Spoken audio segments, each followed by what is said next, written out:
চলো ফিরে যাই আবার সেই গল্প শোনার দিনে। শুনছেন the wonder in bookshelf. Please subscribe.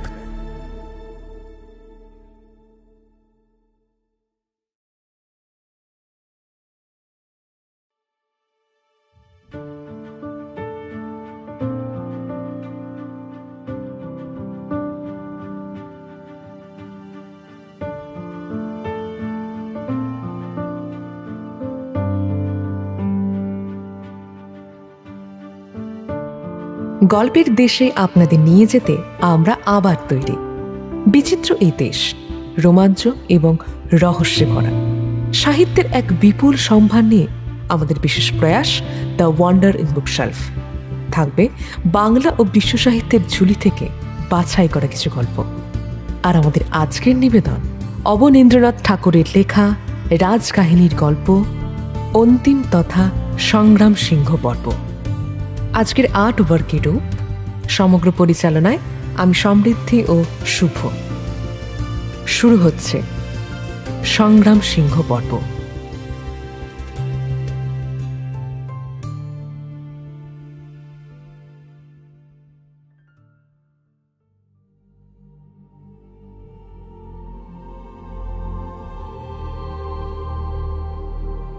শুনছেন অবনীন্দ্রনাথ ঠাকুরের রাজকাহিনী। আগের পর্ব চণ্ড ও রানা কুম্ভতে আপনারা শুনেছেন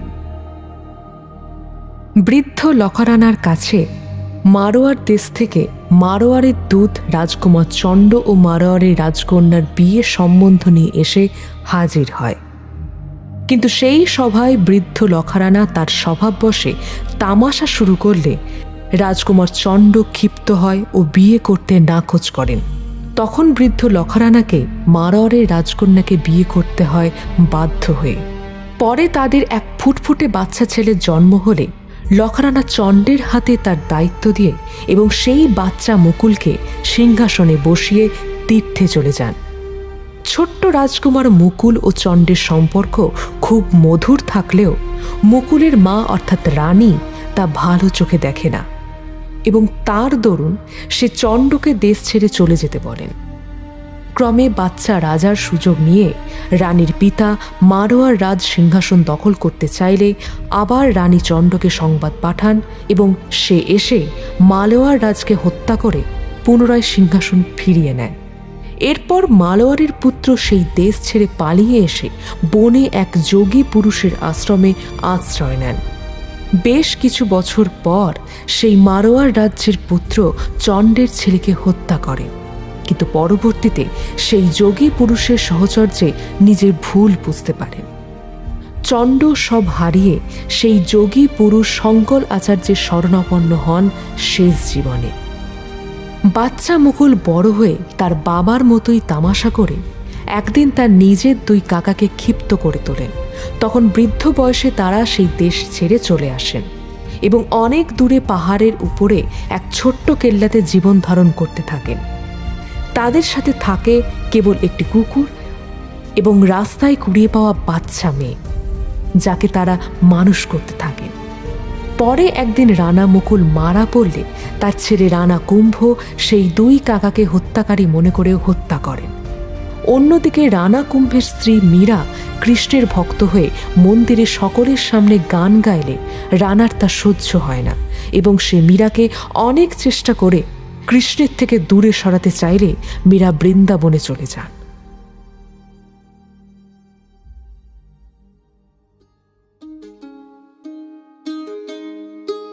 শুনতে থাকুন আজকের পর্ব সংগ্রাম সিংহ।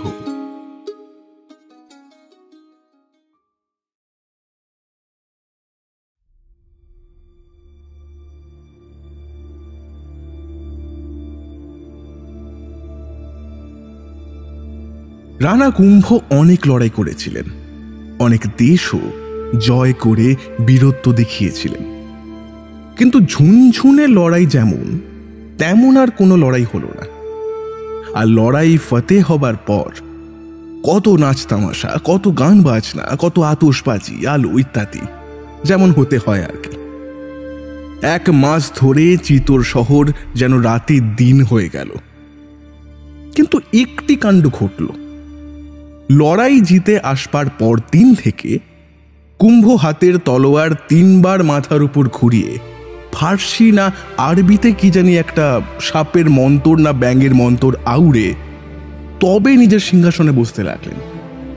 এবার শুধু 1-8 দিন নয়, এই কাণ্ড বরাবর চলল। রানা বুড়িয়ে গেলেন, কিন্তু তবু ওই তলোয়ার ঘোরানো আর মন্তর পড়া একটি দিনও কিন্তু কামাই গেল না। এবার রানার এই কাণ্ড দেখে সভাসুদ্ধ সবাই অবাক হয়ে যেত, কিন্তু কেন যে রানা এমনটা করেন তা কেউ জানার চেষ্টাও করত না। একবার রানার বড় ছেলে সভার মাঝে রানাকে শুধিয়েছিলেন, আপনার মাথার ওপরে 3 বার তলোয়ারখানা ঘোরাবার কারণটা কি, আর ওই সাপের মন্তরগুলোর মানেই বা কি? সেই দিনে রানা কুম্ভ জবাব দিলেন, 12 ঘন্টার মধ্যে চিতর ছেড়ে চলে যাও। বাপ কি করেন সেই খবর, সেই খোঁজ ছেলেরা রাখবার কিংবা জানবার কোনো দরকার নেই। যাও, বেরিয়ে যাও। তারপর 3 বার করে ঠিক নিয়মিত রানার তলোয়ার মাথার উপরে ফিরতে লাগলো, কিন্তু হুকুম আর ফিরল না। রানার বড় ছেলে রায়মল নির্বাসনে গেলেন, রইলেন কেবল ছোট ছেলে সুরজমল আর মেজ ছেলে। এবার এই মেজ ছেলের নাম রাজস্থানে এখনো কেউ করে না। ঘাতিরাও, হাতিরাও ইত্যাদি নানা নামের লোকে তাকে ডাকে। আর এই ঘাতিরাওই বিষ খাইয়ে বুড়ো রানা কুম্ভকে মেরে চিতরের সিংহাসনে বসল। রাজপুত প্রজারা এই বিষম ঘটনায় একেবারে খাপ্পা হয়ে খুনের শোধ খুনি বলে স্থির করে রায়মলকে আবার সিংহাসন দেবার ফন্দি করলে। দিল্লিতে তখন প্রথম পাঠান সুলতান বেহলৌল লোদি, তার সঙ্গে খাতিরাও কুটুম্বিতা করে। নিজের মেয়ের সঙ্গে সুলতানের বিয়ে দেবার ফন্দি করে খুব শক্ত হয়ে চিতরের সিংহাসনে বসে থাকার মতলব করছে। এমন সময় ইদর রাজ্য থেকে রায়মলকে রাজপুত সর্দারেরা খুঁজে বার করলেন। খাতিরাও বড় বড় সর্দারদের বড় বড় জমিদারির লোভ দেখিয়েও নিজের দলে টানতে পারলেন না। যে নিজের বাপকে খুন করতে পারে, রাজপুতের মেয়েকে পাঠানের বেগম করে দিতে চায়, তার দলে কোন রাজপুত থাকতে পারে? খাতিরাও কাজেই গতিকে খারাপ দেখে একদিন রাতারাতি সুলতানের দরবারে গিয়ে মেয়ের বিয়ের সব পাকা করে চুপি চুপি আবার চিতর এসে বসবার মতলবে খোড়া ছুটিয়ে একা আসছে। আর ঠিক এমন সময় পথের মধ্যে বজ্রাঘাতে তার মৃত্যু হল। আর এই অবসরে রায়মল চিতর দখল করে বসলেন। সুলতান বেহলৌল চিতরের রাজকুমারীকে বিয়ে করতে এসে দেখলেন 52,000 সওয়ার আগে আর 11,000 পাইক সঙ্গে নিয়ে রায় বাঘের মতন রায়মল তাকে ধরবার জন্য পাহাড়ের উপরে বসে আছেন। পাঠান সুলতান বিয়ে করতে এসেছিলেন বর সেজে। কিং খাবের লুঙ্গি কোমরে জড়িয়ে জড়ির লেপটা ফেলে তিনি চম্পট দিলেন। সেখান থেকে এসেছিলেন সেই দিল্লিতে। রায়মল তার 3 ছেলে সঙ্গ, পৃথ্বীরাজ আর জয়মল, আরেকটি মাত্র ছোট ভাই সুরজমল, এই 4 জনকে নিয়ে চিতরে বসে রাজত্ব করতে থাকেন। সেই সময় একদিন, তখন রানা হয়েছেন বুড়ো, ছেলেরা হয়েছে বড়, দেশে রয়েছে শান্তি আর সুখে রয়েছে রাজা প্রজা সবাই। তখন প্রচন্ড গরমকাল, দুপুরবেলা বাইরে আগুন হাওয়া। পুরো রানাজি ভীম তলোয়ারের মাঝখানে জলের উপরে শ্বেত পাথরের তাওয়াখানায় বসে আরাম করছেন। ছোট খুড়ো সুরজমলের বাগান বাড়িতে আড্ডা করছেন আর তাস, দাবা, গোলাপ জলে ভিজানো খসখসে পাখা ইত্যাদি নানা কুড়েমি আর আয়েসির সাজ সারঞ্জমের মধ্যে বসে এ গল্প সে গল্প করে চলেছে। রাজকুমার 3 জন ছোট খুড়ো সুরজমলের বাগান বাড়িতে বসে আড্ডা করছেন আর তাস, দাবা, গোলাপ জলে ভিজানো খসখসে পাখা এমনি নানান সব কুড়েমি আর আয়েসির সাজ সরঞ্জামের মাঝে বসে এ গল্প সে গল্প করে চলেছে। কিন্তু বাইরে বইছে গরম বাতাস, এবং তা এমন গরম যে পাহাড়গুলো পর্যন্ত ফেটে তো গেছেই, ঘরের মধ্যেকার দেওয়ালগুলো থেকেও যেন তাপ উঠছে।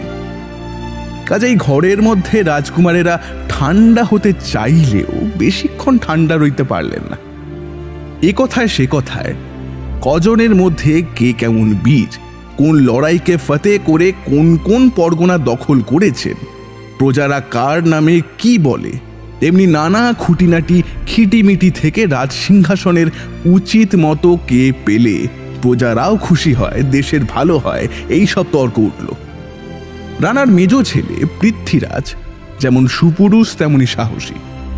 বড় ছেলে সঙ্গ দেখতে মোটেই রাজপুত্রের মতো নন, বড়ই সাদাসিদে ছোটখাটো মানুষটি, ধীর গম্ভীর, বড় বড় টানা চোখ। আর ছোট ছেলে জয়মল কাঠখোট্টা, মোটা সোটা যেন চোয়ার গোছের।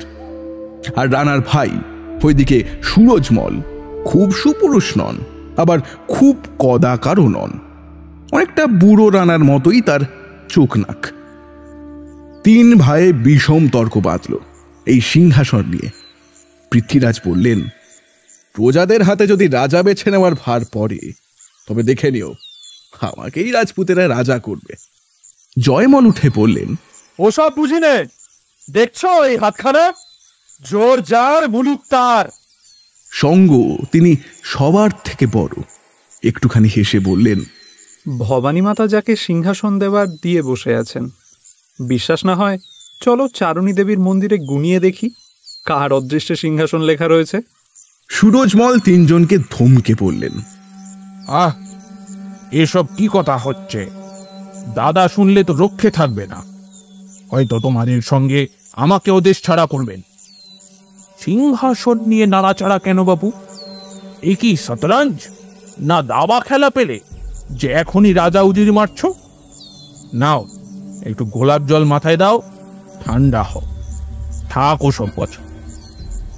কিন্তু বাইরের গরম তখন রাজকুমারদের মগজে চড়েছে, ঠান্ডা হবে কে? বুদ্ধিমান সুরজমল দেখেন যে সামনে বিপদ, গেলে রাগেন দাদা, আর না গেলে রাগেন দাদার তিন পুত্তুর, আর তার মধ্যে একজন গুন্ডা, একজনে বেজায় সাহসী। কাজেই সুরজমল চললেন বলতে বলতে, শেষে দেখছি রাজত্বটা আমারই হবে। তোমরা তিন ভাই হয় দেশ ছাড়া হবে কালই দাদার হুকুমে, নয়তো দুদিন পরে নিজেদের মধ্যে কাটাকাটি করে মরবে। শেষে থেকে যাব শুধু আমি। পৃথ্বীরাজ বলে উঠলেন, আরে সেই জন্যই তো তোমাকেও সঙ্গে নিচ্ছি, তোমারও কপালে কি লেখা আছে সে তো দেখতে চাই। সুরজমল নিজের তিন ভাইয়ের কপালে এক একবার টোকা মেরে বললেন, গুনে দেখার প্রয়োজন নেই, আওয়াজেই বুঝছি সব ফোঁপড়া। উদয়পুর থেকে 5 ক্রোশ হবে নাহাতামুনরা, আর সেইখানে এক পাহাড়, তাকে বলে ব্যাঘ্রমেরু। তারই উপরে থাকেন চারিণী মন্দিরের সিদ্ধিকরী যোগিনী। পাহাড়ের অন্ধকার গুহার মধ্যে দেবীর দেওল। রাজপুত্রেরা দুরন্ত গরমে ঘোড়া ছুটিয়ে যখন মন্দিরে এসে উপস্থিত হলেন, তখন সন্ধ্যা পুজোর জোগাড় করতে সিদ্ধিকরী বাইরে গেছেন। মন্দির সম্পূর্ণ খালি পড়ে রয়েছে। তারই মধ্যে অন্ধকারে কালো পাথরের চারিণী দেবীর ফটিকের 3টে চোখ মাত্র দেখা যাচ্ছে, আর সামনে মস্ত একটা পাথরের চাতালে সন্ধ্যাবেলা আলো পড়েছে। রক্ত যেন ঢেলে দিয়েছে সেখানে। সিদ্ধিকরীকে মন্দিরে না দেখে এবার সুরজমল বলে উঠলেন, কেমন বলেছিলাম তো কপাল ফোঁপড়া। মন্দির খালি, এখন দেবীকে একটি করে প্রণাম দিয়ে ঘরের ছেলে ঘরে চল। চলো দেখি। পৃথ্বীরাজ ঘাড় নেড়ে বললেন, তা হবে না, এইখানে বসতে হবে, আরতির পর হাত গুনিয়ে তবে ছুটি। একদিকে একটা বাঘের ছাল পাতা ছিল, আর একদিকে সিদ্ধি করার খাটিয়া। তার উপরে ছেঁড়া কাঁথা। পৃথ্বীরাজ তাড়াতাড়ি গিয়ে খাটিয়াতে বসলেন। দেখা দেখি জয়মলও উঁচুতে খাটিয়ায় বসল। বাঁশের খাটিয়া একবার মচাত করে শব্দ করেই তারপর চুপ করল। সঙ্গ গিয়ে বসলেন বাঘছালের উপর মাটিতে, আর সুরজমল বসলেন একটা হাঁটু বাঘছালে রেখে একেবারে আগুনের মতন তপ্ত পাথরের মেঝেতে। ভর সন্ধ্যায় গুহার মধ্যে অন্ধকার বেশ একটু ঘনিয়ে এসেছে। সেই সময় প্রদীপ হাতে সিদ্ধি করি গুহাতে ঢুকেই দেখেন সেই চার মূর্তিকে। সঙ্গ উঠে সিদ্ধি করিকে নমস্কার করে বসলেন। সুরজমলকে আর উঠতে হলো না। তিনি যে মাটিতে বসেছিলেন সেই মাটিতেই সাষ্টাঙ্গ হয়ে প্রণাম করলেন। পৃথ্বীরাজ খাটিয়া ছেড়ে দাঁড়িয়ে দাঁড়িয়ে ঘাটটা নোয়ালেন। হাতে দুটো তার কপালের দিকে উঠেই আবার নেমে গেল। তার জয়মলটা উঠলও না আর নমস্কারও দিল না। বসে বসেই বললে, মাতাজি, গণনা করে বলুন তো, আমাদের মধ্যে কার কপালে চিত্তরের সিংহাসনটা রয়েছে? সিদ্ধি করি কোনো উত্তর না দিয়ে কেবল নিজের কপালে হাত বোলাতে লাগলেন, আর গেরুয়া কাপড়ের খুঁটে নিজের মুখ মুছতে লাগলেন। সেই দেখে পৃথ্বীরাজ এবার বলে উঠলেন, ভাবেন কি বড় জরুরি কথা, বেশ করে ভেবেচিন্তে গণনা করে উত্তর দেবেন ক্ষণ। সঙ্গ বললেন, আগে চারণীর পুজোটা ওকে সেরে নিতে দাও, পরে ওসব কয়ো। সেই ভালো বলে সিদ্ধি করি পূজায় বসলেন। তারপর চারুণীর সামনে একবার পিদিম নেড়ে ঘণ্টাটা বাজিয়ে কোটা কতক প্রসাদী গাঁদা ফুল চার পুত্রের পাগড়িতে গুঁজে দিয়ে বললেন, রাজকুমারেরা, একটা ইতিহাস বলি শোনো। পূর্বকালে উজ্জয়িনী নগরে একদিন মহারাজা বিক্রমাদিত্য রাজসভা ছেড়ে অন্দরে গিয়ে জলযোগ করতে বসবেন। এমন সময় লক্ষ্মী সরস্বতী বিবাদ করতে করতে সেখানে উপস্থিত হন। মহারাজা তাড়াতাড়ি আসন ছেড়ে উঠে বললেন, দেবী, আপনাদের কি প্রয়োজনে আগমন? দাসকে বলুন। দুজনেই রাজাকে আশীর্বাদ করলেন। বৎস বিক্রমাদিত্য, তুমি তো রাজা, বিচার করো দেখি, আমাদের দুইজনের মধ্যে কে বড়? বিনা হস্তে সরস্বতী ঝংকার দিয়ে বললেন, এই আমি না ওই ওটা? কে বড়? বলো বলো, কে বড়? রাজা দেখেন বড় গোলযোগ। একে বড় করলে উনি চটেন, ওকে খাটো করলে তিনি চটেন।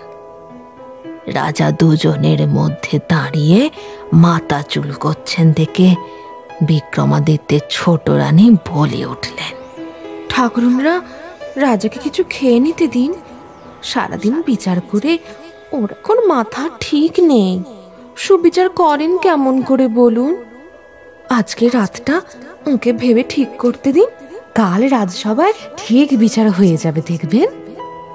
রাজা বললেন, হ্যাঁ, এ পরামর্শ মন্দ নয়। কঠিন সমস্যা, একটু সময় পেলে ভালোই হয়। তথাস্তু। দেবীরা বিদায় হলেন। রাজা জলযোগে বসে ছোট রানীকে বললেন, দেবীদের আজকের মতো তো বিদায় করলে, কিন্তু কালকের বিচারটা কি হবে কিছু ঠাউরেছ কি? রানী ভ্রুকুটি করলেন, বিচারের আমি কি জানি? তোমার সভায় নবরত্নের মধ্যে কেউ পণ্ডিত, কেউ কবি, কেউ মন্ত্রী, তাদের শুধু না। রাজা মাথা চুলকে সভায় প্রস্থান করলেন। সভার মধ্যে নবরত্ন হাজির। ধন্বন্তরী, খপনক, অমর সিংহ, শঙ্কু, বেতাল ভট্ট, ঘটকর্পর, কালিদাস, বরাহ মিহির, বররুচি। রাজার প্রশ্ন শুনে 9 জনেই মাথা চুলকোতে আরম্ভ করলেন। রাত্রি 2 প্রহর বাজল, কিছুই মীমাংসা হলো না। 2 দেবীর বিচার কি হিসাব করে করা যায়? সরস্বতীকে পড়ো বললে চটেন লক্ষ্মী, তাহলে তো রাজপাট সব যায়, নবরত্নের মা সারাও বন্ধ হয়। আবার যদি বলা যায় সরস্বতী ছোট, লক্ষ্মী বড়, তবে বিদ্যে পালায়, বুদ্ধি পালায়। কালিদাসের কবিতা লেখা বন্ধ, ধন্বন্তরীর চরক সংহিতাও, আর বরাহ মিহিরের পাঁজি পুঁথি খনার বচন সবই মাটি। রাজাই বা কি বুদ্ধি নিয়ে রাজ্য চালান, হিসেব দেখেন, বিচার করেন। বিক্রমাদিত্য বিষম ভাবিত হয়ে অন্তরে এসে বিছানা নিলেন। রানী দেখেন রাজার নিদ্রা নেই, কেবল এপাশ আর ওপাশ করছেন, যেন শয্যা কণ্টকী হয়েছে। তারপর আরে ও গল্প তো আমরা জানি। 2 দেবীর একজন এসে বসেছিলেন স্বর্ণ সিংহাসনে, আর অন্যজন বসেছিলেন রূপোর খাটে। ছোট বড় বিচার আপনি হয়েছিল, ওইসব গল্প থাক। এখন দেখুন দেখি বিচার করে আমাদের মধ্যে কে রাজা হবে। সিদ্ধি করি একবার 4 জনের দিকে চেয়ে বললেন, রাজকুমার, তোমরা নিজেরাই নিজেদের বিচার শেষ করে বসে আছো। সঙ্গ, যিনি বসে আছেন বাগঝালে বীরাসনে, উনি ঠিক রাজার উপযুক্ত জায়গায় রয়েছেন। সুরজমল রয়েছেন মাটিতে, সঙ্গের কাছেই মাটিতে, কাজেই দেখা যাচ্ছে জমিতে ওর দখল। সিংহাসনের কাছাকাছি উনি থাকবেন, হয় মন্ত্রী, নয় সর্দার, নয় জমিদার। আর পৃথ্বীরাজ, জয়মল, তোমরা বসেছ সন্ন্যাসিনী, যে আমি আমার আসনে ছেঁড়া কাঁথায়। কাজেই ছেঁড়া কাঁথায় শুয়ে রাজ্যের স্বপ্ন দেখা ছাড়া তোমাদের অদৃষ্টে আর কিছুই নেই। এই কথা বলেই সিদ্ধি করি গুহার অন্ধকারের মধ্যে চলে গেলেন। 4 রাজকুমারের চোখ তখন বাঘের মতো কটমট করে এর ওর দিকে চাইতে থাকলো। সর্বপ্রথম সুরজমল বললেন, তাহলে তাহলে তাহলে সিংহাসন কার? এখানেই স্থির হয়ে থাকা জি। বলেই পৃথ্বীরাজ তলোয়ার খুলে সঙ্গকে আক্রমণ করলেন। সঙ্গ ছুটে গুহার বাইরে যাবেন, এমন সময় তলোয়ারের চোট পড়ল তার একটি চোখের ওপরে। চারুণী দেবীর সামনেই ভাইয়ের হাতে ভাইয়ের রক্তপাত হলো। সঙ্গ প্রাণ ভয়ে ঘোড়া ছুটিয়ে অন্ধকারের মধ্যে অদৃশ্য হয়ে গেলেন। একদিকে গেলেন সুরজমল, পৃথ্বীরাজ জয়মল গেলেন আরেক দিকে। এর পিছনে উনি, তার পিছনে তিনি। অন্ধকারে ঠেকে দিলে 4 জনকেই। চারুণী মন্দির থেকে প্রায় 1 রাতের পথ রাঠোর সর্দার বিদার। কেল্লার বুরুজের ধরনের কাঁচা মাটির দেওয়াল ঘেরা খামার বাড়ি। ভোর হয়ে আসছে, কিন্তু মেঘে ঢাকা আকাশে তখনও আলোর টান একটুও পড়েনি। উঠোনের মাঝখানে মস্ত তেঁতুল গাছের আগায় পোষা ময়ূরটা ডানায় মুখ মুজে চুপ করে আছে। গাছের তলায় হালের গরু দুটো মাটিতে পড়ে আরামে ঝিমোচ্ছে। কোথাও কোনো শব্দ নেই। কেবল সর্দারের ঘোড়া নিয়ে দরজার কাছে একটা ছোকরা রাজপুত দাঁড়িয়ে রয়েছে। সেই ঘোড়া একবার ঘাড় নাড়ছে, আর তারই মুখের লাগামে পড়ানো লোহার আংটা আর কড়াগুলো একবার আওয়াজ দিচ্ছে, টিং টিং ঝিনঝিন করে। বিদা দূর গ্রামে পুজো দিতে যাবেন, তাই ভোর হতে না হতেই প্রস্তুত হয়ে ঘর থেকে বার হবেন। এমন সময় দূরে অন্ধকারের মধ্যে ঘোড়ার পায়ের শব্দ শোনা গেল। কে যেন ভীষণ তেজে ঘোড়া ছুটিয়ে আসছে। দেখতে দেখতে রক্তমাখা রাজকুমার সঙ্গ বিদার দরজায় এসে ধাক্কা দিলেন। রক্ষা করো, রক্ষা করো। তার একটা চোখের উপরে তলোয়ারের চোট পড়েছে, শরীরও অস্ত্রে ক্ষতবিক্ষত। বিদা তাড়াতাড়ি দরজা খুলে রাজপুত্রকে দেখেই বলে উঠলেন, একি আপনার এমন দশা কি করলে? হ্যাঁ? সঙ্গ দু কথায় তাকে বুঝিয়ে দিলেন যে প্রাণ সংশয়। পৃথ্বীরাজ আর সুরজমল দুজনেই অজ্ঞান হয়ে রাস্তার মাঝে পড়েছেন, কিন্তু জয়মল এখনো তার পিছনে তাড়া করে আসছেন তাকে মারতে। বিদা সঙ্গকে তার নিজের ঘোড়া দিয়ে পড়লেন, রাজকুমার, আপনি ভিতরে গিয়ে বিশ্রাম করুন, পরে নতুন ঘোড়ায় অন্য গ্রামে রওনা হবেন। চান। ওদিকে জয়মল আসছেন একটা ঝড়ের মতন মাঠের উপর দিয়ে। সঙ্গের ইচ্ছে তখনই তিনি পলায়ন করেন, কিন্তু রাজভক্ত বিদা কিছুতেই তাকে ছাড়তে চায় না, কিছু না খাইয়ে দাইয়ে। ওদিকে বিপদ ক্রমে এগিয়ে আসছে।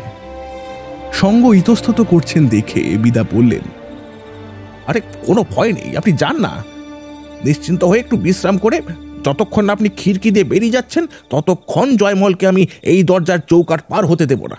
আমি এখানে ঠিক ঠেকিয়ে রাখবো, আপনি বিশ্বাস করুন, আপনি ভরসা রাখুন। ঠিক তাই হলো। সঙ্গের নতুন ঘোড়া সূর্যোদয়ের সঙ্গে সঙ্গে পূব মুখে অনেক দূরে ছোট্ট একটা কালো ফোঁটার মতন আস্তে আস্তে দূর মাঠের একেবারে শেষে বনের আড়ালে মিলিয়ে গেছে। সেই সময় 3 ঘন্টা ধস্তাধস্তির পর বিদাকে মেরে তবে জয়মল বাড়ির মধ্যে প্রবেশ করে দেখলেন সঙ্গ সেখান থেকে চলে গেছে। কিন্তু তার অকর্মণ্য ক্ষতবিক্ষত ঘোড়াটা উঠোনের মাঝে তেঁতুল তলায় দাঁড়িয়ে খানিক শুকনো ঘাস চিবোচ্ছে খুব আরামে। জয়মল রাজভক্ত রাজপুত বীরের রক্তে রাঙা হাতখানি দিয়ে নিজের কপাল চাপড়ে হতাশ মনে প্রাণশূন্য বিদার দিকে খানিক চেয়ে রইলেন। তারপর ঘাড় নিচু করে আস্তে আস্তে বেরিয়ে গেলেন। এদিকে সকাল হয়ে গেল। কোনো অজানা গাঁয়ের কিষানরা সকালে খেতে যেতে যেতে পথের ধারে দেখলে রক্তমাখা 2 রাজকুমার সুরজমল আর পৃথ্বীরাজ পড়ে রয়েছে। সবাই মিলে ধরাধরি করে রাজপুত্রদের ডুলিতে তুলে গাঁয়ে নিয়ে গিয়ে রাখলে। এদিকে মহারানা ও তার লোকজন তারাও বেরিয়েছে, ঘোড়া পালকি ইত্যাদি নিয়ে সন্ধানে রাজকুমারদের ফেরাতে। কিন্তু কেবল পৃথ্বীরাজ আর সুরজমল দুজনকে তারা সন্ধান করে ফিরে পেলে, আর বাকি দুজন যে কোথায় তার কোনো খবরই হলো না। পৃথ্বীরাজ রানীদের যত্নে আস্তে আস্তে সেরে উঠলেন। সুরজমলের চোট অনেক বেশি, অনেক তবিরে তিনি সুস্থ হলেন। মহারানা 4 কুমারের ব্যাপারটা শুনে একদিন পৃথ্বীরাজকে ডেকে বললেন,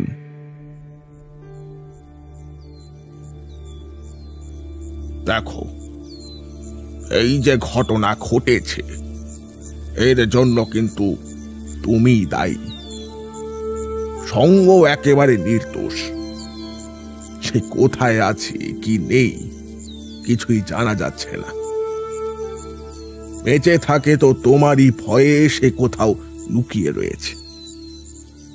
মনে করো না যে তোমাকে আমি চিতরে বেশ আরামে বসিয়ে রাখবো, আর আমি চোখ বুঝলেই আস্তে আস্তে সিংহাসনে তুমি উঠে বসবে। আজই তুমি তোমার ঘোড়া, অস্ত্র আর যা ইচ্ছে হয় সেটা সাথে নিয়ে এইখান থেকে বিদায় হও। লড়তেই চাও তো বড় ভাইয়ের সঙ্গে না লড়ে পারো তো রাজ্যের শত্রুদের জব্দ করোগে, তবে বুঝবো তুমি বীর। যাও, বিদায় হও এখান থেকে। ছেলের উপর এই হুকুম দিয়ে সুরজমলকে রানা ডেকে বললেন, তুমি সঙ্গকে বাঁচাতে চেয়েছিলে, সেই জন্য তোমাকে শাস্তি দেব না, কিন্তু আজ থেকে তুমি আমার আত্মীয় সারংদেবের ওখানে গিয়ে থেকো। ভুল করেও এই চিতর মুখ হয়েও না। সুরজমল নির্বাসনে যান। এখন পৃথ্বীরাজ বার হলেন চিতর ছেড়ে দিগ্বিজয়ে। তিনি জানতেন মহারানার কাছ থেকে যদি কোনো ক্ষমা পান তো সে বীরত্ব দেখিয়ে মেবারের শত্রুদের শাসন করে তবে। রানা রাখলেও প্রজারা পৃথ্বীরাজকে সত্যিই ভালোবাসত, কাজেই তাঁকে একেবারে একলা পড়তে হলো না। দু একজন করে ক্রমে একটা ছোটখাটো দল তার সঙ্গে জুটল, যাদের কাজই হলো এখানে ওখানে লড়াই করে বেড়ানো। এমনি করে এদেশে সেদেশে দল নিয়ে ঘুরে ঘুরে বেড়াতে পৃথ্বীরাজের যা কিছু টাকা কড়ি সম্বল ছিল সবই গেল ফুরিয়ে। শেষে এমন দিনও এলো যে দিনের খোরাক তাও জোটানো ভার। এখন একটা ছোটখাটো রাজ্য জয় করে না বুঝতে পারলে তার আর উপায় নেই।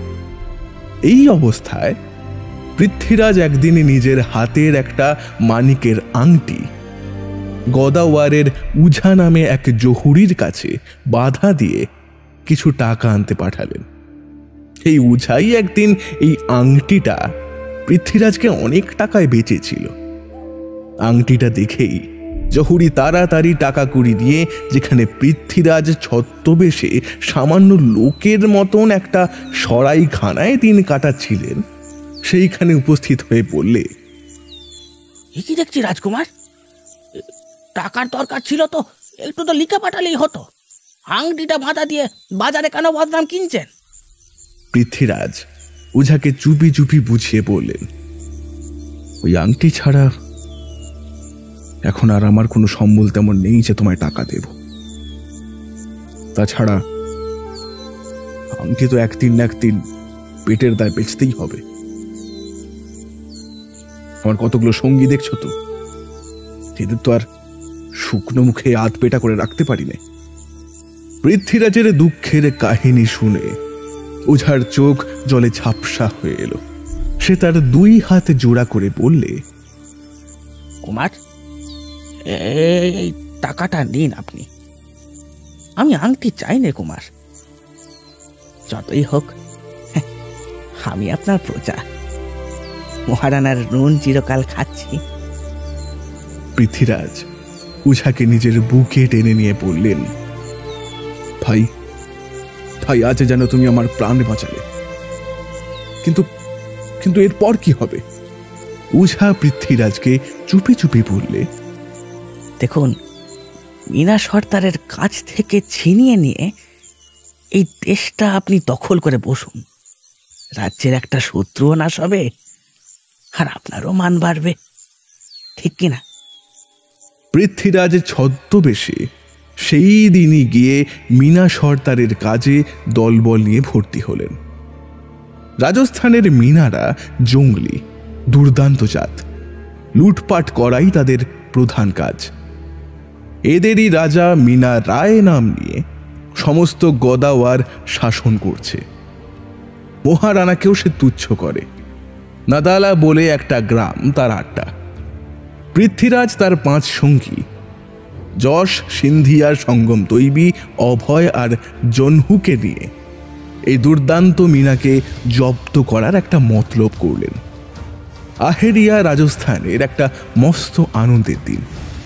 সেই দিন চাকর মনিব সব এক হয়ে শিকার, বনভোজন, এমনই নানা আমোদে দিনে রাত মত্ত থাকে। সেই আনন্দের দিনে মীনা রায় বড় বড় মীনাকে নিয়ে বনের মধ্যে যখন তারিখে আনন্দ করছে, সেই সময়ে নিজের দল সমেত পৃথ্বীরাজ তাকে আক্রমণ করে তাদের ঘর দুয়ার জ্বালিয়ে একেবারে ছাড়খাড় করে দিলেন। রাজা কাটা পড়ল। মিনারা যারা বাকি রইল বন জঙ্গলে পালিয়ে প্রাণ রক্ষা করলে। উঝাকে পৃথ্বীরাজ গাদাওয়ারের শাসনকর্তা করে নিজের ধার সুধে আবার দিগ্বিজয়ে বেরিয়ে পড়লেন, রীতিমতো ফৌজ আর রসদ সঙ্গে নিয়ে। অন্যদিকে জয়মল, তিনি ঘুরতে ঘুরতে বেদনরে গিয়ে হাজির হলেন। সেই সময় বেদনরে তোডার রাজা রায় সুরতান সিং পাঠানদের উৎপাতে রাজ্য সম্পদ সমস্ত কিছু হারিয়ে তার নিজের একমাত্র কন্যা পরমা সুন্দরী তারাবাইকে নিয়ে মহারানার আশ্রয়ে বাস করছিলেন। তারাবাই যেমন সুন্দরী তেমনি বুদ্ধিমতী, গুণবতী আর তেজস্বিনী। কত রাজপুত্র তাকে বিয়ে করতে চায়, কিন্তু তাঁর প্রতিজ্ঞা পাঠানদের হাত থেকে যে বাপের সিংহাসন উদ্ধার করবে তিনি তাকেই বিয়ে করবেন। জয়মল বেদনরে এসে এই খবর শুনলেন। তারপর একদিন তারাবাইকেও দেখলেন। ঘোড়ায় চড়ে ধনুর্বাণ হাতে তিনি শিকারে চলেছেন, যেন সাক্ষাৎ দেবী দুর্গা। জয়মল টোডা রাজ্য উদ্ধার করে দেবেন বলে প্রতিজ্ঞাপত্র লিখে সুলতানের কাছে ঘটক পাঠালেন। সুলতান সিং জয়মলকে খুব খাতির করে নিজের বাড়িতে স্থান দিলেন। কিন্তু দিনের পর দিন যায়, মাসের পর মাস যায়, জয়মল পাঠানদের সঙ্গে লড়তে যাবার নামও করলেন না। উল্টে বরং হঠাৎ রাতারাতি সুলতানকে মেরে তারাবাইকে বন্দি করে নিয়ে পালাবার মতলবে রইলেন। শেষে অন্ধকার রাত্রে একদিন জয়মল হাতিয়ার হাতে চুপি চুপি সুলতানের অন্দরমহলের দিকে অগ্রসর হলেন, ভূতের মতো মুখে কালি ছুলি মেখে। বেশি দূর যেতেও হল না, অন্দরের দরজাতেই তিনি ধরা পড়ে গেলেন। কিন্তু জয়মল দুর্দান্ত গুন্ডা, তাকে ধরে রাখা প্রহরীদের সাধ্য হল না। তিনি তলোয়ার খুলে তারাবাইকে তার শয়ন ঘর থেকে একেবারে হাত ধরে টেনে বাইরে হিঁচড়ে আনার চেষ্টা করলেন। কিন্তু তারাবাই তো আর সামান্য মেয়ে ছিলেন না। এক ঝাপটায় জয়মলকে 10 হাত দূরে ফেলে দিয়ে একেবারে বাঘিনীর মতন একটা ছুরির খায়ে তার সমস্ত আস্পর্ধা একেবারে শেষ করে দিলেন। সুলতান সিংহ ছুটে এসে জয়মলের মাথাটা সঙ্গে সঙ্গে কাঁধ থেকে ভুঁয়ে নামিয়ে মিথ্যাবাদীর শাস্তি দিলেন রীতিমতো। জয়মল মহারাজের ছেলে, আর সুলতানের রাজা হলেও এখনো মহারানার আশ্রিত। কাজেই চিতোরে যখন এই খবর পৌঁছালো তখন সবাই ভাবলে এইবার সুলতান গেলেন। কিন্তু মহারানা সমস্ত ব্যাপার শুনে দূতেদের বললেন, জয়মল শুধু যে আশ্রিত রাজার অপমান করেছে তা নয়, সে মিথ্যাবাদী, চোর, নির্বোধ, কুমার। কোন পাপ তার নিজের কন্যার অপমান সইতে কি পারে? সুলতান তার উপযুক্ত শাস্তিই দিয়েছেন। এমন অপদার্থ ছেলে গেছে, ভালোই হয়েছে, আমার কোনো আক্ষেপ নেই। যাও, সুলতানকে গিয়ে বলো আজ থেকে বেদনর রাজ্য আমি তাকে দিলাম। পৃথ্বীরাজ যখন শুনলেন ছোট ভাইয়ের এই কাণ্ড, তখন রাগে লজ্জায় তার চোখ মুখ একেবারে লাল হয়ে উঠল। তিনি সেই দিনই বেদনরের দিকে রওনা হলেন। রাজপুত্র পৃথ্বীরাজ আর রাজকুমারী তারাবাই দুজনেই সমান সুন্দর, সমানে সমানে মিলল। ইনি দেখলেন ওকে আর উনি দেখলেন একে, ভালোবাসলেন দুজনেই দুজনকে। কিন্তু প্রতিজ্ঞা রয়েছে, সেটা না পূর্ণ করতে পারলে বিয়ে হওয়ার তো উপায় নেই। পৃথ্বীরাজ নিজের তলোয়ার ছুঁয়ে শপথ করলেন যে টোডা রাজ্য তিনি উদ্ধার করবেন। আর সেই দিনে তারাবাইকে সঙ্গে নিয়ে আজমিরের দিকে ছদ্মবেশে রওনা হলেন তিনি। সঙ্গে গেলেন পৃথ্বীরাজের সেই 5 সঙ্গী, আর অনেক পিছনে চললেন সুলতান, অসংখ্য রাজপুত সেপাই নিয়ে। তখন আশ্বিন মাস, মহরমের দিন। টোডা শহরের মোগল বাজারের প্রকাণ্ড চক, নিশানার ঘোড়া আর নানা বর্ণের কাগজের তাজিয়া, দুলদুল, পাঞ্জা, লাঠি সরকি, ঢাল তলোয়ার আর লোকে লোকে গিজ গিজ করছে। স্বয়ং সুলতান জুম্মা মসজিদের ছাদে উঠে এই তামাশা দেখছেন। এমন সময় মস্ত একটা তাজিয়ার সঙ্গে হাসান হুসেন করতে করতে একদল লোক ঠিক সুলতান যেখানে রয়েছেন সেখানে গিয়ে থামল। সুলতান ঝড়কা থেকে মুখ ঝুঁকিয়ে দেখলেন 2 জন ফকির সেই তাজিয়ার সঙ্গে, কিন্তু তার বেশি সুলতানকে কিছু দেখতে হলো না। ভিড়ের মধ্যে থেকে একটা তীর এসে সুলতানের বুকের ঠিক মাঝ থেকে প্রাণটি শুষে নিয়ে শোঁ করে বেরিয়ে গেল আকাশের দিকে। টোডার সুলতান উল্টে পড়লেন, আর সঙ্গে সঙ্গে রাজপুত ফৌজ এসে শহর হানা দিলে। রাজপুত যারা, তারা গিয়ে পৃথ্বীরাজ আর তারাবাইকে ঘিরে লড়তে লাগলো সেই মুসলমানদের সঙ্গে। সেই অবসরে সুলতানদের যত আমির ওমরা লুঙ্গি ছেড়ে দাড়ি ফেলে বিবি আর মুরগির খাঁচা লুকিয়ে নিয়ে রাতারাতি শহর ছেড়ে আজমিরের দিকে চম্পট দিল। সকালবেলা পৃথ্বীরাজ টোডা শহর দখল করে নিলেন। পৃথ্বীরাজ আর তারাবাইয়ের বীরত্বের কথা এবার মহারানার কাছে পৌঁছালো। এইবার বাপের প্রাণ শেষমেশ করল। জয়মল নেই, আর সঙ্গ কোথায় তা কেউ জানে না। একমাত্র রয়েছেন এই পৃথ্বীরাজ, ছেলের মতন ছেলে। মহারানা পৃথ্বীরাজের সঙ্গে তারাবাইয়ের বিয়ে দিয়ে কলম্বির কেল্লায় 2 জনকে থাকবার হুকুম দিলেন। মেবারের একেবারে শেষ সীমানায় কলম্বির। এ হল সেই কেল্লা যেখানে লক্ষ্মী রানী এতটুকু হাম্বিরকে নিয়ে বাস করতেন। কত দিন কেটে গেছে, কেল্লা শূন্য পড়েছিল, আর আজ আবার কত পুরুষ পরে পৃথ্বীরাজ তারাবাই বর আর বউ হাসি বাঁশি আর গান দিয়ে সেই পুরনো কেল্লার শূন্য ঘরগুলি পূর্ণ করে দেখা দিলেন। এই বাপেতে ছেলেতে বরেতে বধূতে মিলন আর আনন্দের দিনে একসময় চিতরে পৃথ্বীরাজ মহারানার সভায় বসে আছেন। সভা প্রায় ভঙ্গ হয়।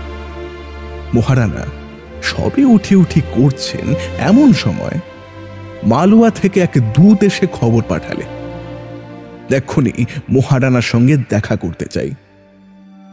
এক সময় ছিল যখন চিতোরের মহারানার সঙ্গে দেখা করতে হলে দিল্লির বাদশার দূতকেও অন্তত 15 দিন মহারানার সুবিধার জন্য অপেক্ষা করতে হতো। কিন্তু আজ মালওয়ার দূত এসেই বুক ফুলিয়ে কোনো হুকুমের অপেক্ষা না রেখে মহারানার দরবারে ঢুকল। শুধু তাই নয়, লোকটা একেবারে মহারানার গা ঘেঁষে বসে যেন সমানে সমানে কথাবার্তাও শুরু করে দিলে। দূতের এই আস্পর্ধা দেখে পৃথ্বীরাজ একেবারে অবাক হয়ে গেল। খুব খানিক বাজে বকে দূত এবার বিদায় হবার পর পৃথ্বীরাজ ওই মালওয়ার দূতকে এত ভয় আর খাতির করবার কারণটা মহারানাকে শুধলেন। বুড়ো রানা পৃথ্বীরাজের পিঠে হাত বুলিয়ে জবাব দিলেন, বুঝলে না, আমি বুড়ো হয়েছি, তাই দন্তহীন সিংহের মতো গাদাও আমাকে লাথি মারতে চাইছে। তোমরা নিজেদের মধ্যেই ভাইয়ে ভাইয়ে লড়তে ব্যস্ত রয়েছ, তাই আমাকে সব দিকে ঠান্ডা রেখে সবকিছু খুশি রেখে কোনো রকমে নিজের আর প্রজাদের জমি জমা, জরু গরু সব সামলে চলতে হচ্ছে। হাজেই ক বছর ধরে। পৃথ্বীরাজ বাপের কথার কোনো জবাব দিলেন না, কিন্তু বাপের কত যে দুঃখ তা বুঝতে তার আর কোনো দেরি হলো না। তিনি লজ্জায় ঘাড় হিট করে সভা থেকে বেরিয়ে একেবারে নিজের দলবল নিয়ে সোজা মালোয়া রাজার রাজ্যে গিয়ে হাঁক দিলেন, যুদ্ধং দেহি, যুদ্ধং দেহি, যুদ্ধং দেহি। দুই দলের লড়াই বাঁধল। মাঠের মাঝে দুই দলের তাঁবু পড়েছে। যুদ্ধের আগের রাতে মালোয়ার রাজ নিজের শিবিরে মখমলের গদিতে তাকিয়ে ঠেস দিয়ে গ্যাঁট হয়ে বসে মহা ধুমধামে নাচ দেখছেন। এমন সময় ঝড়ের মতো পৃথ্বীরাজ এসে রাজাকে একেবারে ধরাধরি করে তুলে নিয়ে নিজের কোটে এনে বন্ধ করলেন। মজলিস ভেঙে গেল, ছাড় লণ্ঠনগুলোর সঙ্গে চুরমার হয়ে। নাচনি গাইয়ে হাঁ করে চেয়ে রইল পৃথ্বীরাজের এই অদ্ভুত সাহস দেখে। রাজার সেনাপতি তাড়াতাড়ি সৈন্য সাজাচ্ছেন, এমন সময় পৃথ্বীরাজ মালোয়ারা রাজেরই লিখন সেনাপতির কাছে গিয়ে পাঠালেন। আমি চিতর চললাম বন্দি হয়, কিন্তু খবরদার আমাকে ছাড়াবার চেষ্টাও করো না তোমরা, তাহলেই আমার প্রাণ যাবে। এখনই এসে তুমি আমার সঙ্গে দেখা করো, যুদ্ধ বন্ধ করে দাও, বন্ধ করে দাও। রাজা রাজরার কথা। সেনাপতি সমস্ত সৈন্য ফিরিয়ে শুকনো মুখে একা পৃথ্বীরাজের শিবিরে হাজির হলেন।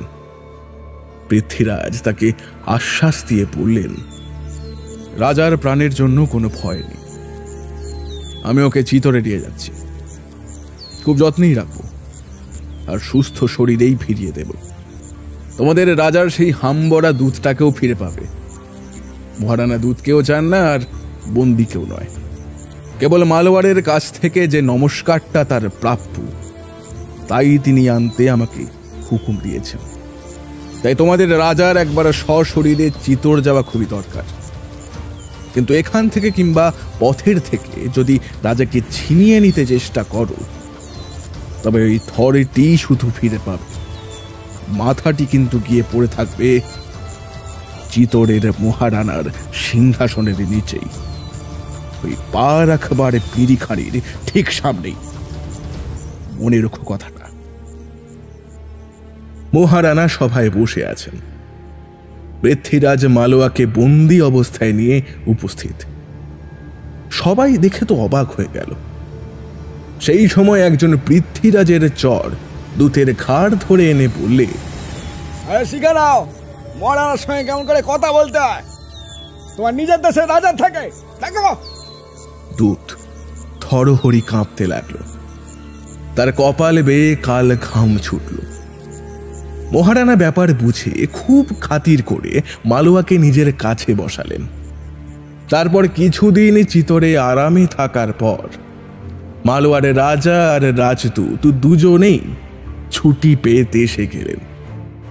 এই ঘটনার কিছুদিন পরে রানার আত্মীয় সারংদেব আর সুরজমল দুজনে মিলে হঠাৎ বিদ্রোহী হয়ে উঠলেন।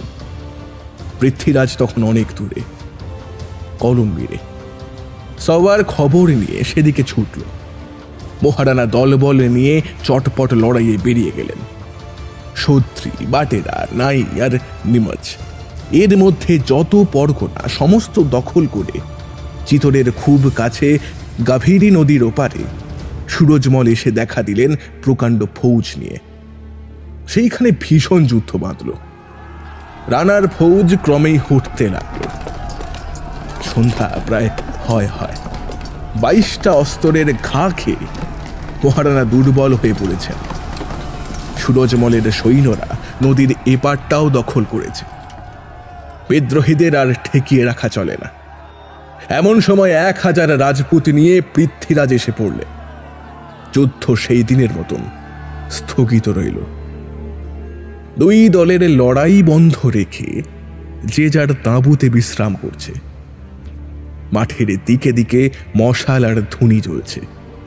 সারা দিনের পর সুরজমল অনেকগুলো অস্ত্রের চোট খেয়ে নাপিত ডেকে কাটা ঘাগুলোয় ধুয়ে পুছে পটি বেঁধে একটু বিশ্রামের চেষ্টায় আছেন।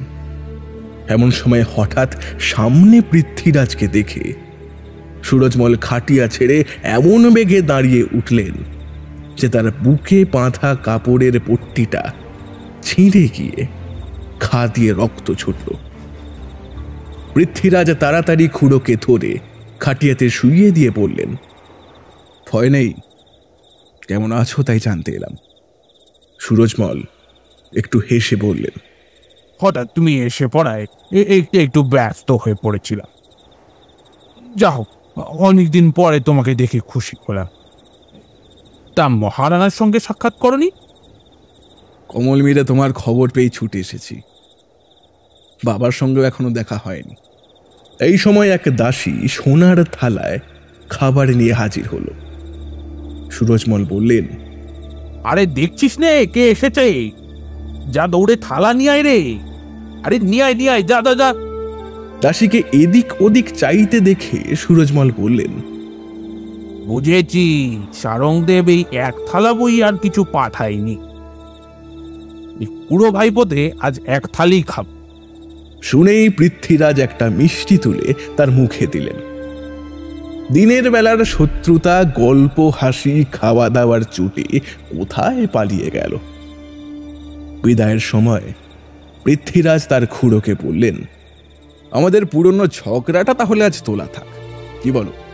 কাল সকালেই না হয় শেষ করা যাবে। সুরজমল হেসে বললেন, বেশ, আজকের মতো একটু ঘুমিয়ে নেওয়া যাক। কিন্তু কাল সকালেই আমি কিন্তু তৈরি থাকবো যেন।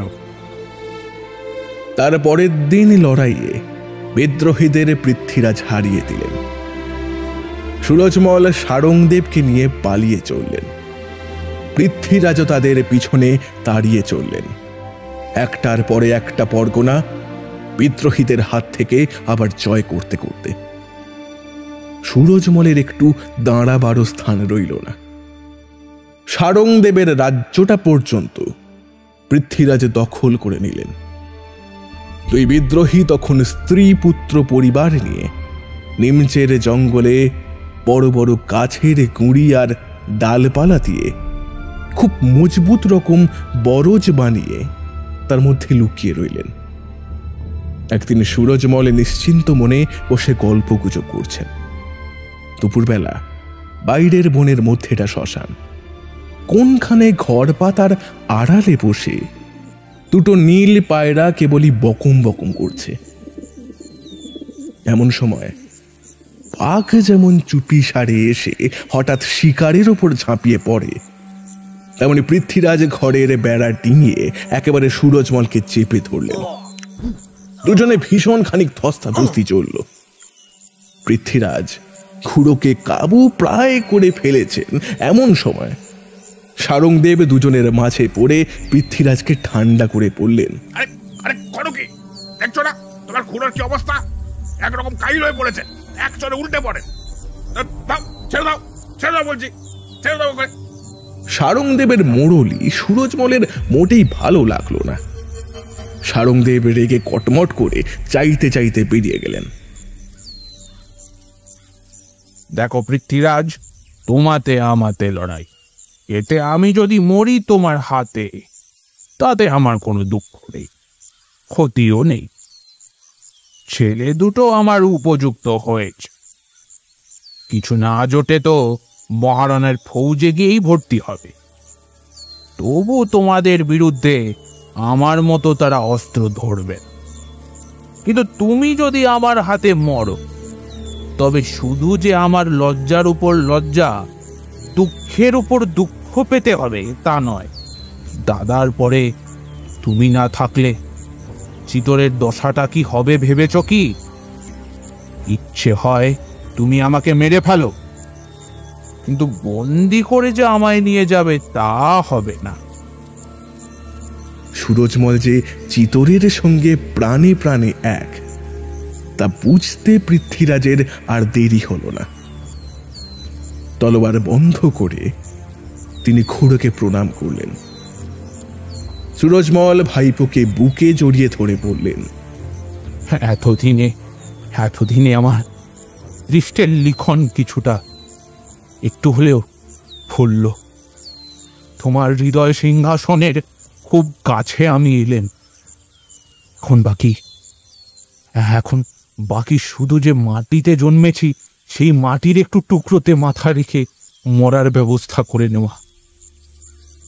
পৃথ্বীরাজ খুড়োর পাশে বসে সেই আগেকার মতন আবার হাসি মুখে শুধলেন, তা আমি আসবার আগে তুমি কি করছিলে খুড়ো?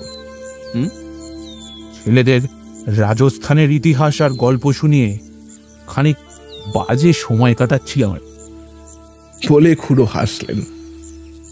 পৃথ্বীরাজ অবাক হয়ে পড়লেন, আমি তাড়া করে আসতে পারি জেনেও সেজন্য সতর্ক না হয়ে বেশ আরামে শুয়ে গল্প করছিলে? সুরজমল হেসে বললেন, লড়াই করা আর কি পালানো, এই দুটো করবার পথই তুমি বন্ধ করেছ। কাজেই ছেলেদের নিয়ে খোঁজ গল্প করে সময় কাটানো ছাড়া করবার আর কি আছে বলো? কেন আমার সঙ্গে বাবার কাছে গিয়ে মাথা গোঁজবার জায়গাটা নেবার চেষ্টা করো না কেন? আগে হলে যেতেন, কিন্তু এই বিদ্রোহের পরে মাথা গোঁজবার জায়গা চিতরের বাইরে করে নেওয়াই ঠিক। আর তাহলেই ধর এবং মাথা দুটো নিয়ে কিছুদিন আরাম করে যেতে পারবে। পৃথ্বীরাজ খানিক ভেবে বললেন, তা তো হলো, কিন্তু মহারানাকে একটা মাথা না হাজির করে দিতে পারলে আমার যে মাথা হেট হবে, কাটাও যাবে, তার কি করি? সুরজমল পৃথ্বীরাজের কানে কানে বললেন, শারকদেবের মাথাটা যদি কাজে লাগে তো নিয়ে যাও, ওর মাথার সঙ্গে ওর রাজ্যটাও হাতে আসবে।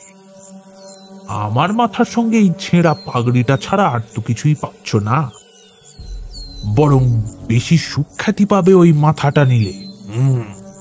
পৃথ্বীরাজ প্রস্তুত হয়ে উঠলেন, কিন্তু বরজের মধ্যে শারংদেবকে কোথাও খুঁজে পাওয়া গেল না।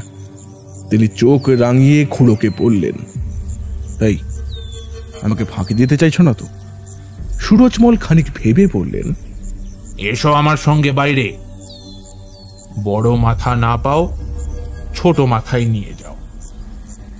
বনের মধ্যে খানিক এগিয়ে গিয়ে সুরজমল একটা ভাঙা মন্দির দেখিয়ে বলল, দেখেছ মন্দিরটা? এখানে এক সময় নরবলি হতো, বহুদিন হলো বন্ধ হয়ে গেছে। দেবী ও মানুষের কাঁচা মাথা অনেক কাল পুজো পাননি। ওইখানে শারংদেব আমাকে পুজো করতে যেতে আজ ডেকে গেছে, কিন্তু আমার হয়ে ওখানে যেতে তোমার সাহস হবে কি? আরে খুব হবে। বলেই পৃথ্বীরাজ সুরজমলকে নিজের পাগড়ি দিয়ে কোষে একটা গাছের সঙ্গে বেঁধে সেই মন্দিরে ঢুকলেন। বেশি দেরি হলো না। শারংদেবের কাঁচা মাথাটা কেটে নিয়ে খুড়োর বাঁধন খুলে দিয়ে পৃথ্বীরাজ যুদ্ধ বন্ধ করে চিতরে চলে গেলেন। যেসব পরগনা জয় করতে করতে সুরজমল ফৌজের পায়ের তলায় প্রজার সুখ শান্তি চূর্ণ করে ধুলোর মতো উড়িয়ে দিয়েছিলেন, সেদিন সেই নাই বাটেরা নিমচের রাস্তা ধরেই তাকে হেরে ফিরতে হলো। 3টে বড় বড় রাজত্ব তার হাত ছাড়া হয়ে গেল। রইল কেবল একটুখানি সদ্রি পরগনা, কিন্তু সেটুকুও বেশি দিন থাকবে কিনা সুরজমল তাই ভাবছেন। এমন সময় একদিনে দেখলেন গায়ের ধারে মন্দিরের সামনে একটা ডাল কুত্তা ছোট একটা ছাগলছানা শিকার করবার চেষ্টা করতেই একটা রাম ছাগল তাকে ঢু মেরে তাড়িয়ে ছানা শুদ্ধ মন্দিরে গিয়ে সেধালো। কুকুরটা মন্দিরের সামনে ঘেউ ঘেউ করে চেঁচাতে লাগলো, কিন্তু ভেতরে ঢোকার সাহস করলে না। সুরজমল ঠিক করলেন এইখানেই নিরাপদে থাকা যাবে। এই মন্দির হবে তার ঘর, তার কেল্লা, সমস্তই। সেই দিনে সুরজমল সদ্রি থেকে কারিগর ডাকিয়ে সেই মন্দির ঘিরে ছোট একটা কেল্লা তুললেন। তার চারদিকে বাজার হাট বসালেন। সব শেষ, দেউলা গ্রামময় সমস্ত সদ্রি বরগনা আর কথল পাহাড়ের উপর তার কেল্লাটি পর্যন্ত দেবতার নামে উৎসর্গ করে সমস্তটার নাম রাখলেন দেউলগড়, অর্থাৎ দেবতার কেল্লা। তার উপর চড়াও হতে রানারও সাধ্য নেই। 60,000 বছর নরকের ভয় আছে। সব রাজার রাজ্যের সীমানার বাইরে এই দেউলগড়ে সুরজমল নির্ভয়ে রইলেন। নিশ্চিন্ত হয়ে মরবার সময় পেলেন। তার কপালের লিখন এমনি করেই ফলল। জয়মল সুরজমল দুজনেই চিতরের সিংহাসন আর পৃথ্বীরাজের মাঝ থেকে সরে পড়লেন। রইলেন কেবল সঙ্গ। একদিন কলম্বিরে পৃথ্বীরাজের চর এসে খবর দিলে সঙ্গ এখনো বেঁচে আছেন। শ্রীনগরের রাজার মেয়ের সঙ্গে তার বিয়ের উদ্যোগ হচ্ছে। পৃথ্বীরাজ তখনই নিজের দলবল নিয়ে সঙ্গকে জালে বাঁধার পরামর্শ করতে বসলেন। কিন্তু পৃথ্বীরাজের অদৃষ্ট বসে ছিল না। সে দিনে রাতে আলোতে অন্ধকারে সুখে দুঃখে মিলিয়ে যে বেড়া জাল পৃথ্বীরাজকে ধরবার জন্য বুনে চলেছিল, এত দিনে সেটা শেষ হলো। সকালে পৃথ্বীরাজ সেজে গুজে সঙ্গকে ধরবার জন্য বার হবেন। এমন সময় শিরোহী থেকে পৃথ্বীরাজের ছোট বোন এক পত্র পাঠালেন। সে অনেক দুঃখের কাহিনী। বিয়ে হয়ে অবধি তার স্বামী তাকে অপমান করছে, লাথি মারছে, ঘর থেকে বার করে দিতে চাইছে। সে নেশাখোর, দুষ্ট এবং একেবারে নির্দয়। বাবা বুড়ো হয়েছেন। এখন দাদা এসে এই অপমানের প্রতিশোধ না দিলে তার ছোট বোন হয়তো মারা যাবে। ছোট বোনের কান্না ভরা সেই চিঠি পড়ে পৃথ্বীরাজ চলেছিলেন শ্রীনগরে বাইরের দিকে তলোয়ার উঁচিয়ে। কিন্তু আর যাওয়া হলো না। পৃথ্বীরাজের ঘোড়া ফিরল শিরোহীর মুখে, তার বোনকে রক্ষা করতে। অদৃষ্ট টেনে নিয়ে চলল পৃথ্বীরাজকে সঙ্গের দিক থেকে ঠিক উল্টো পথে, অনেক দূরে। রাতের অন্ধকারে শয়নঘরের মেঝেই পড়ে রানার মেয়ে কেবলই চোখের জল ফেলছেন। রানার দেওয়া সোনার খাটে শিরোহীর রাজা ভরপুর নেশায় নাক ডাকিয়ে ঘুমাচ্ছে। হঠাৎ সেই সময় পৃথ্বীরাজ ঘরে ঢুকে এক লাথিতে শিরোহীর রাজাটাকে ভুঁয়ে ফেলে হাতের মুঠোয় দাড়ি চেপে ধরলেন। এত বড় সাহস তোর গায়ে হাত তোলে! জানে না তুই মহারানার মেয়ে? ওকে কুকুরের মতো চাবুক মেরে সিধে করতে হয়। শিরোহীর তখন নেশা কোথায় ছুটে গেছে। সে পৃথ্বীরাজের পা জড়িয়ে ধরে বললে, এমন কাজ আর হবে না মহারাজ, মহারাজ ক্ষমা করো, এমন কাজ আর করবো না আমি। ও মহারাজ ক্ষমা করো। পৃথ্বীরাজ তার ঘাড় ধরে দাঁড় করিয়ে বললেন, এবার বোনের জুতো ঝোড়া মাথায় করে ওর কাছে ক্ষমা চা, তবে রক্ষা পাবি। চা ক্ষমা। এ কথা আগে বললেই হতো। বলে তাড়াতাড়ি জুতো জোড়া তুলে নেয় দেখে রানী বললেন, থাক থাক, এবার এই পর্যন্ত। যাও এখন দাদাকে জল টল খাইয়ে ঠান্ডা করো, কি আমায় একটু ঘুমোতে দাও। রানার জামাই খুব খাতির করে পৃথ্বীরাজকে বাইরে নিয়ে বসিয়ে সোনার রেকাবিতে শিরোহীর খাসা নাড়ু আর গুটি কতক জল খেতে দিলেন। শিরোহীর খাসা নাড়ু এমন নাড়ু তা কোথাও হয় না। পৃথ্বীরাজ তাই গোটা 4-5 মুখে ফেলে এক ঘটি জল খেয়ে ঘোড়া হাঁকিয়ে কমল মিরে আবার দলবলের কাছে মিলতে চললেন। কিন্তু কমল মিরে আর তাকে পৌঁছাতে হলো না। শিরোহির মতিচুর, সিঁকো পিস আর হিরে চুড়ে মেখে তার ভগ্নিপতি খেতে দিয়েছিল জুতো তোলার সত্যিতে। তখন রাত কেটে সবে সকাল হচ্ছে। দূর থেকে কমল মীর অস্পষ্ট দেখা যাচ্ছে। সেই সময় পৃথ্বীরাজ ঘোড়া থেকে ঘুরে পড়লেন। রাস্তার ধুলোয় কমল মীর, যেখানে তার তারা রানী একা রয়েছেন, সেই দিকে যে তার প্রাণ হঠাৎ বেরিয়ে গেল। দূরে, বহু দূরে, সকালের আগুন বরণ আলোর মাঝে, নীল আকাশের শুকতারার অস্তপথ ধরে। আর ঠিক সেই সময় সঙ্গের অদৃষ্ট শ্রীনগরের নহবতখানায় বসে আশা রাগিনীর সুর বাজিয়ে দিলে, ভোর ভই, ভোর ভই।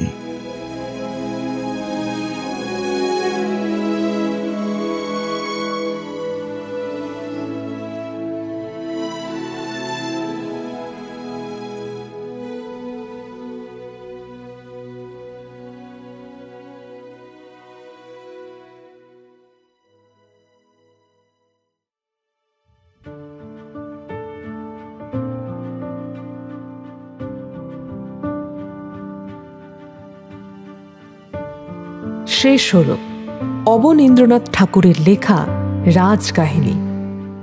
রাজকাহিনীকে আপনারা মোট 6টি পর্বে শুনলেন। শিলাদিত্য ও গোহ, বাপ্পাদিত্য, পদ্মিনী, হামবীরের রাজ্যলাভ, চণ্ড ও রানা কুম্ভ এবং সংগ্রাম সিংহ। গল্পের বিভিন্ন চরিত্রে রয়েছেন সমৃদ্ধি, শুভ, অনমিত্র, সাংখ্য ও অভ্র। গল্পের আর্টওয়ার্কে রূপ, সাউন্ড ডিজাইনে শুভ, ভিডিও এডিটিং ও স্পেশাল এফেক্টসে মলয়, সমগ্র পরিচালনায় সমৃদ্ধি ও শুভ। আমাদের এই সিরিজটি ভালো লেগে থাকলে অবশ্যই লাইক ও শেয়ার করুন এবং আমাদের চ্যানেলকে সাবস্ক্রাইব করুন। আপনাদের বিভিন্ন মতামত আপনারা কমেন্ট করেও আমাদের জানান। ফিরে আসবো পরের সপ্তাহে আবার এক রোমাঞ্চকর গল্প নিয়ে। শুনতে থাকুন দ্য ওয়ান্ডার ইন বুকশেলফ।